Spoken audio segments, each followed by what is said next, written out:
Staring at the smoke rising from his grill, her arms crossed and a look of absolute disdain on her face. Every now and then she'd pass by and mutter something under her breath.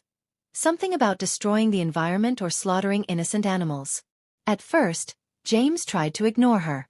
Everyone had their quirks, right? But it became clear that Clara wasn't just going to sit in her house and seethe. One day, as James was finishing up a barbecue, she knocked on his door. When he opened it, she was holding a pamphlet and practically shoved it in his face, urging him to stop contributing to the destruction of the planet and embrace a cruelty-free lifestyle. He tried to be polite, but she kept going on about how unsustainable meat consumption was and how it was a moral obligation to stop eating animals. After a few minutes of listening to her, he awkwardly nodded and shut the door, hoping it was the last time he'd have to deal with it. But it wasn't. A week later, Clara sent him a note, neatly typed and folded. It was a long message urging him to reconsider his choices, and attached was a list of vegan recipes. "A compassionate lifestyle begins at home," it read. At this point, James wasn't sure if Clara was just passionate or if she was downright obsessed with his barbecue habits. He'd always tried to be respectful and had even thought about offering her a vegetarian burger at one point. But this was starting to feel like an unwelcome crusade. It wasn't long before Clara took things to the next level. She organized a Green Day event in the neighborhood, a kind of eco-friendly potluck where everyone was invited to try vegan food and listen to a lecture on the environmental benefits of a plant-based diet. Naturally, she made sure to send a personal invite to James, along with a note that suggested he might want to rethink his lifestyle choices. James couldn't deny the growing tension.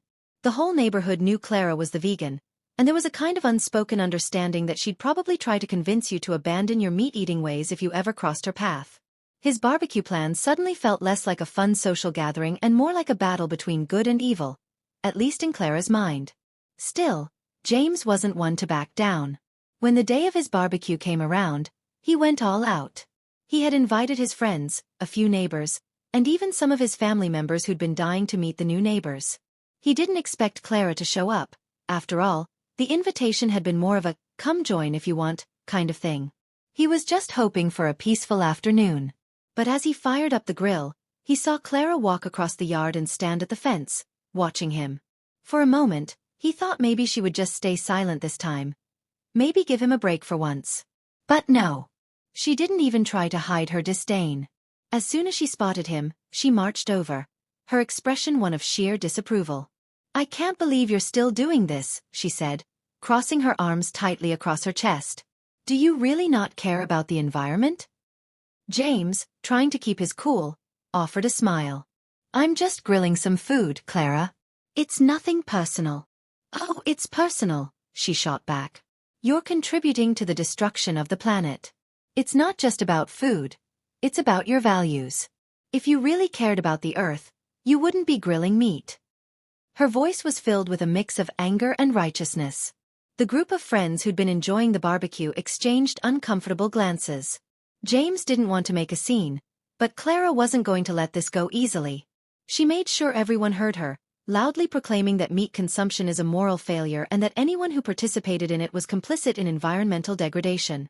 James was just about to offer her one of his perfectly grilled veggie burgers, hoping to smooth things over, when she walked over to the grill, picked up the tongs, and began throwing his carefully prepared burgers into the trash.